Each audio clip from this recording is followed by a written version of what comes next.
Mahkamah Magistrate Georgetown, empat lelaki mengaku tidak bersalah atas pertuduhan bersama melakukan peras ugut terhadap seorang individu sebanyak RM18,000 pada bulan lepas.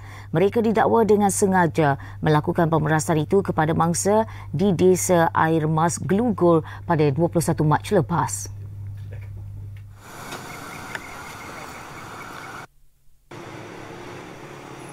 Pertuduhan dikemukakan mengikut Seksyen 384 Kanun Keseksaan, dibacakan bersama Seksyen 34 Kanun Keseksaan terhadap P. Viren, S. Rohan Raj, L. Yuvarajan dan S. Siva yang membawa hukuman penjara maksimum 10 tahun atau denda atau sebat atau mana-mana dua daripada hukuman itu jika sabit kesalahan.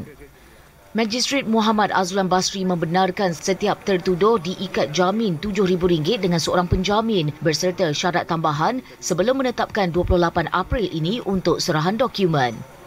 Dalam mahkamah berasingan, Viren dan Rohan Raj mengaku tidak bersalah bagi 3 pertuduhan berasingan menyamar dan mengaku sebagai polis, manakala tertuduh Rohan Raj didakwa memiliki senjata tiruan iaitu sepucuk pistol plastik.